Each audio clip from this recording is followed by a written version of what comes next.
जी जी नुमान, अच्छा ये बताइएगा कि जिस हलके में आप मौजूद हैं, आपने हमें बताया कि वहां पर पीपल्स पार्टी का बड़ा स्ट्रांग होल्ड है और पीपल्स पार्टी जो है वो जीत सकती है इधर से।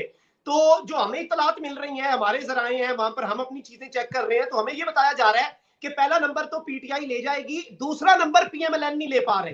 पीएमएलएन जो है वो तीसरे पे ही जाएगी। आपकी ऑन ग्राउंड क्या अंडरस्टैंडिंग है? सबसे राब्ते में भी होंगे आप। जी बिल्कुल मखदूम शहाब साहब, आपकी इंफॉर्मेशन बिल्कुल ठीक है। इस हल्के में पीटीआई ने एक स्ट्रेटेजिक मिस्टेक की थी। एक मिस्टेक की वजह से वो शायद इस हल्के से इंतखाबात ना जीत सके। यहाँ उन्होंने एक कैंडिडेट को टिकट दिया और फिर उसको उससे वापस ले लिया, उसके बजाय किसी और कैंडिडेट को टिकट दे दिया। तो ये यहाँ से अगर पीटीआई थोड़ी सी कमजोर है तो वो अपनी जो है इस मिस्टेक की वजह से।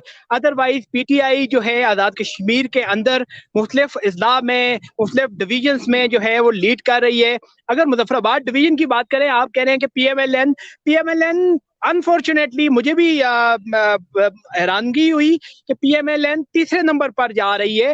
मुजफ्फराबाद डिवीजन में मखदूम साहब 9 सीट्स हैं, 3 हल्के हैं यहाँ के, जिसमें आपका मुजफ्फराबाद सिटी का हल्का आता है, नीलम वैली का हल्का आता है और हटिया बाला जिसको जेलम वैली भी कहते हैं।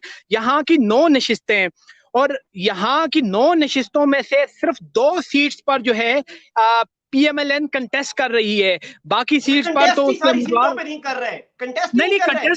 नहीं कंटेस्ट कर रहे हैं, लेकिन वो किसी मुकाबले में ही नहीं है, उनका नहीं कोई है, यानी कि वो बहुत ही पीछे हैं, यानी they are not in the competition. जी। अब ये जो 2 सीट्स हैं, जो एक प्राइम मिनिस्टर की सीट है, प्राइम मिनिस्टर राजा फारूक हैदर खान, और एक स्पीकर है शाह गुलाम कादर जो कि नीलम वैली से लड़ रहे हैं, लेकिन इनकी भी सीट्स खतरे में है। अगर इन 2 सीट्स पर पीएम गिर सकते हैं, बड़े बड़े बिल्कुल लग सकते हैं।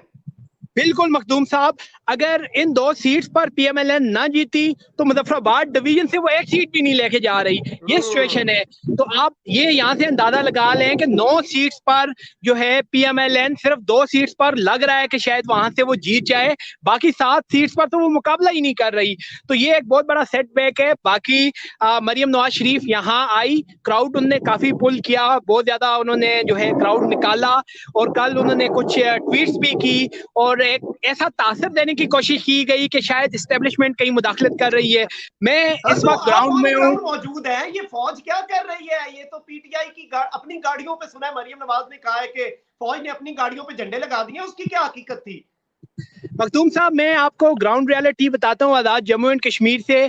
पीएमएलएन को भी पता है कि वो ये इलेक्शन नहीं जीत रहे, जीत भी नहीं रहे और हार भी बड़ी बुरी तरह से रहे हैं। 3rd पोजीशन पर है। पीपल्स पार्टी उनको रिप्लेस करती जा रही है आजाद कश्मीर के अंदर। तो अब शायद वो एक ये प्रोपेगेंडा करना चाहते हैं सोशल मीडिया पर कि कहीं एस्टेब्लिशमेंट इन्वॉल्व है, फौज इन्वॉल्व है। फौज किसी जगह इन्वॉल्व नहीं है। अभी मैं जिस पोलिंग स्टेशन पे था वो मोस्ट सेंसिटिव पोलिंग स्टेशन था जिसको करार दिया गया था। वहां जो आर्मी के ट्रूप्स हैं वो 3rd लेयर में है, वो क्यूआरएफ के जरिए, क्यूआरएफ के तौर पर इस्तेमाल होते हैं, क्विक रिस्पांस फोर्स के। अगर वहां लड़ाई हो जाए, झगड़ा हो जाए, तो 3 मिनट का दौरानिया है कि 3 मिनट में जो है ना आर्मी के ट्रूप्स वहां पर पहुंच सकते हैं, पहुंचेंगे। तो आर्मी कहीं पे नजर नहीं आई। बाकी वहां जिस पोलिंग स्टेशन में मैं था, पुलिस थी, पुलिस के साथ एफसी के लोग थे और उसके अलावा पूरे पाकिस्तान से आए हैं। ये जो नंबर मुझे बताया गया है, यहाँ एजेके गवर्नमेंट ने डिमांड किया था 22,000 का नंबर, लेकिन उनको जो मिला है अभी तक की इतलात 18,000 जो हैं लॉ एनफोर्समेंट एजेंसीज के एहलकार पाकिस्तान से आए और 7,000 आजाद कश्मीर पुलिस की नफरी है। 25,000 जो लोग ये हैं वो सर अंजाम दे रहे हैं। और इन केस कहीं पे सिचुएशन खराब हो जाती है तो पाक आर्मी जो है वो अलर्ट पर है। वो 3 मिनट की जो है ना उन्होंने रिस्पॉन्स टाइम रखा है, 3 मिनट की अलर्ट पर है अगर कहीं लॉ एंड ऑर्डर की सिचुएशन खराब होती है। जो आज हुई है, कोटली के अंदर कुछ ऐसे वाकयात हुए, बाग में कोई सिचुएशन खराब हुई है, मुजफ्फराबाद में अभी पुरअमन है जी। वंडरफुल, ठीक है, आपने हमें अपडेट किया। अच्छा नुमान, ये भी ये चीज है जो मरियम नवाज ने तासुर दिया, वो पब्लिक ट्रांसपोर्ट में बैठे थे फौजी अलकार जो है, उसमें अगर किसी ने पीटीआई का झंडा लगाया तो वो उतरवाते तो वो एक और कंट्रोवर्सी बन जाती कि ये तो अब सियासी जमातों के झंडे उतरवा रहे हैं। तो पब्लिक ट्रांसपोर्ट थी, लेकिन गालिबन मरियम नवाज जो है उन्हें फौजी जवानों का रेडियो पर तकरीर सुनने पर अपनी एतराज नहीं है। मखदूम साहब, मुझे तो वैसे मखदूम साहब मैं आपसे गुजारिश करूंगा उस बात पे, तो मुझे भी काफी हंसी भी आई। मुझे ये बताएं कि मरियम नवाज शरीफ की क्या रेडियो पे तकरीर नशर होती है? वैसे आप बताएं क्या ऐसा होता है? नहीं, वो कहीं एमए, मैं आपको बताऊं कि या तो फौजी जवानों ने प्रैंक कर दिया मरियम साहिबा के साथ नहीं, या तो तो अच्छा, अब नुमान ये बताइएगा, एक चीज है, मैं इस बारे में बड़ा इंटरेस्टेड हूं, क्योंकि मैं जाती तौर पे बड़ी रियलिस्टिक बात करूंगा। मैं अपने व्यूअर्स को ये नहीं कहना चाहता, सनसनी में नहीं रखना चाहता कि जी कोई बुर्ज उल्टेगा, ये हो जाएगा, या पीटीआई की हुकूमत नहीं बनेगी। आई थिंक ट्रेडिशनल काम ही होगा। जीबी तक में हम एक्सपेक्ट कर रहे थे इस दफा इतनी हैवी कैंपेन में, वहां पर भी एंड पर वही हुआ जो होता आया है। मैं इंटरेस्टेड हूं ये देखने में कि what is the inside politics of Pakistan Tehreek Insaf. If PTI wins, who will be the prime minister of Azad Jammu और कश्मीर? कोई अंदर भी खींचातानी, पावर गेम्स चल रही हैं, क्या हिसाब किताब? बहुत ज्यादा चल रही है। असल तो मजा आएगा जब पीटीआई जीतेगी। वजीर आजम की दौर में जो 3 कैंडिडेट्स हैं उनके दरमियान जो है खिंचाताई हो है, उस पर मजा आएगा आपको भी देखते हुए। 3 लोग इस वक्त बड़े स्ट्रांग हैं। सरदार तनवीर इलियास खान जो कि बाग से लड़ रहे हैं, सिंटोरस वाले, और वो कुछ थोड़े से हार्ट फेवरेट भी हैं। उसके अलावा ब्रिस्टर सुल्तान महमूद चौधरी। मैं बड़ी कैंडिड बात करना चाहता हूँ, वो हार्ट फेवरेट पॉलिटिक्स की वजह से है या फिर सरमाए की वजह से? बड़ी तनकीद हो रही थी उन पर। जी, उनको पीटीआई का एजेके का जहांगीर तारीन भी कहते हैं। हेलीकॉप्टर कल्चर उन्होंने लाया, यहाँ से जब वो फ्लाई करते हैं हेलीकॉप्टर के जरिए वो इधर उधर जाते हैं। तो बेसिकली वो उनकी बरादरी भी बड़ी है। और अगर बात की जाए, उनको थोड़ा सा एक जो है नुकसान तो हुआ था, रावलाकोट के बजाय उन्होंने बाग से लड़ा जहाँ उनकी बरादरी का काफी वोट है। दूसरी जानब ब्रिस्टर सुल्तान महमूद चौधरी वो भी कंटेस्ट कर रहे हैं। और तीसरे एक उम्मीदवार है जिनका शायद आपको भी ना पता हो, वो है अनवार उल हक। वो आजाद कश्मीर से एक जर्नल थे जो है शेर अफकन साहब, वो अब रिटायर हो गए। उनके भाई हैं, वो बिम्बर से इलेक्शन लड़ रहे हैं। तो 3 लोग हैं वजीर आजम बनने के ख्वाहिशमंद हैं। अब आखिर पे फैसला करना है इमरान खान साहब ने कि क्या उनको ब्रिस्टर सुल्तान महमूद चौधरी पसंद आते हैं, सरदार तनवीर इलियास खान पसंद आते हैं, या फिर बल्कि ये 2 बहुत फेवरेट हैं और तीसरे वो भी हैं लाइन में, आप उनको इग्नोर नहीं कर सकते जी।